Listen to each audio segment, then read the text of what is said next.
severnej časti Nitrianskeho kraja, v strednej časti Sprašovej Nitrianskej pahorkatiny, na pravostrannej nive a terase rieky Bebravy, v blízkosti sútoku s riekou Nitrou, približne v strede medzi Tribeťským a Inoveckým pohorím, leží obec Horné Chlebany.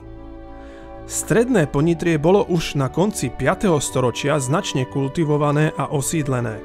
Na pravobrežných prítokoch Nitry bolo slovanské osídlenie aj v Krušovciach, Chlebanoch, Rajčanoch a v Norovciach.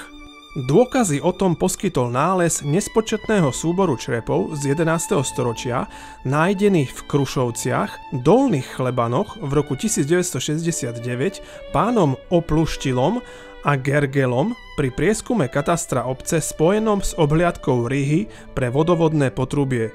Situovanie Chlebian medzi Krušovcami a Rajčanmi sa javí ako súčasť väčšieho komplexu súvisiaceho s rádom templárov, respektíve Johanitov. Z roku 1328 sa uvádza prvá písomná zmienka o nerozdelenej obci Horné Chlebany pod názvom Halban ako majetku Rajčániovcov, vedľajšej vetvy šlachticov z Krušoviec a Lipovníka. Podľa najstarších uhorských zákonov bolo povinných každých 10 osád nájsť si miesto a postaviť vlastný kostol. V Krušovciach boli 2 kostoly i kláštor a v služobných osadách vykonávali roľníci špeciálne služby pánstvu.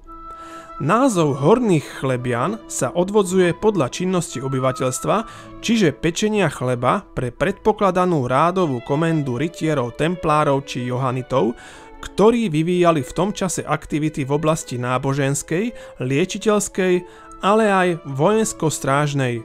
Potomok Betlehema Rajčániho z rodu Lipovníckeho, Mikuláš, založil vinohrad spomínaný v roku 1397. Už v druhej polovici 13. storočia bola majetková držba šlachtického rodu z Krušoviec rozsiahla a zahrňala pôvodné chotáre dnešných Krušoviec, Horných a Dolných Chlebian, Rajčian, Veľkých a Malých Bedzian, Noroviec, Solčianok, Liviny, Borčian, Dolných Naštíc a Biskupíc.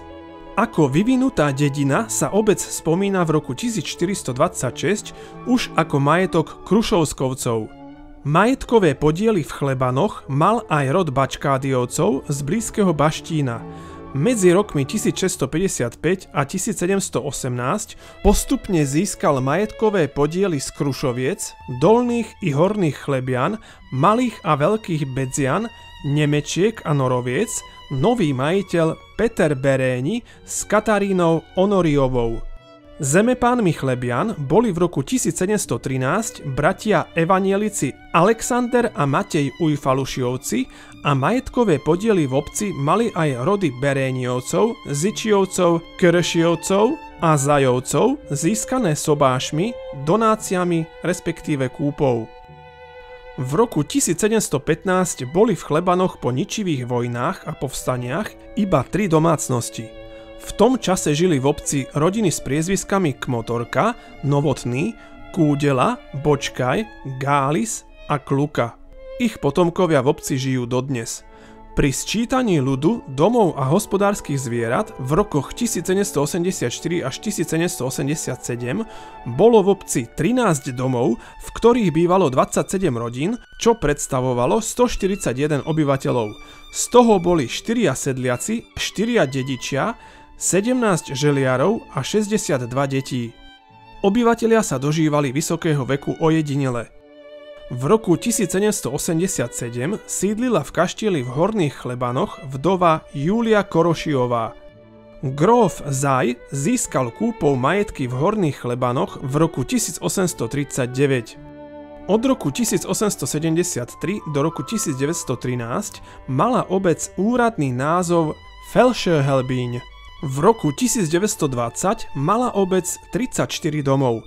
Po rozpade Rakúsko-Uhorskej monarchie, na ktorej troskách vznikla Československá republika, riadil občanov obecný výbor s richtárom. V roku 1924 začala fungovať v obci verejná knižnica, ktorá vtedy mala 120 kníh.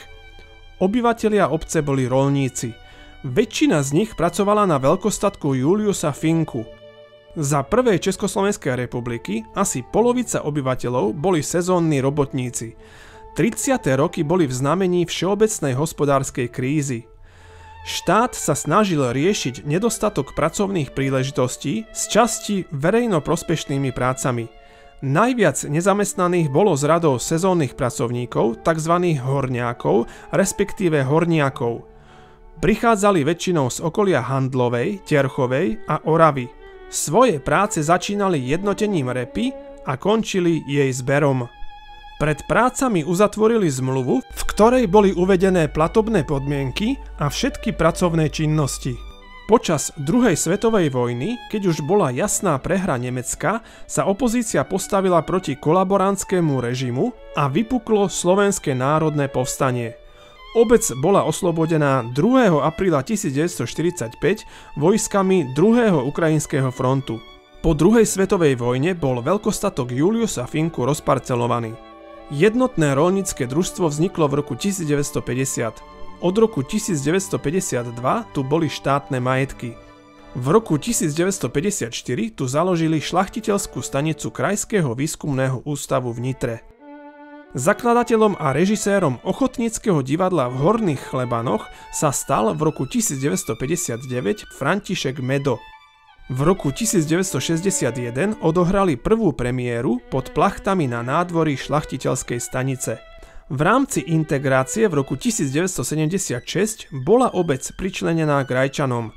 Možnosť nadobudnúť samostatnosť sa pre Horné Chlebany znovu vytvorila po novembri 1989. Obec ju využila takmer okamžite a jej odlúčenie od obce Rajčany dosiahla už v tom istom roku. Voľby obecného zastupiteľstva v roku 1990 sa už uskutočnili v samostatnej obci. Po obnovení samosprávy obcí v roku 1990 obec znovu pocítila potrebu prezentovať svojbytnosť aj vlastnými symbolmi, erbom, vlajkou a pečaťou. Keďže obec nemala vlastný erb, používala viaceré erby zemepánskych rodov. Vlastný erb Horných Chlebian korení v slove chlieb a navrhol ho doktor Ladislav Vrteľ. Obec symboly používa dňom schválenia od roku 1994. V obci je rímskokatolícka kaplnka Škapuliarskej Panny Márie z roku 1729. Nachádza sa tu aj pôvodne barokový kaštiel z 18. storočia, ktorý bol v 19. storočí úplne prestavaný.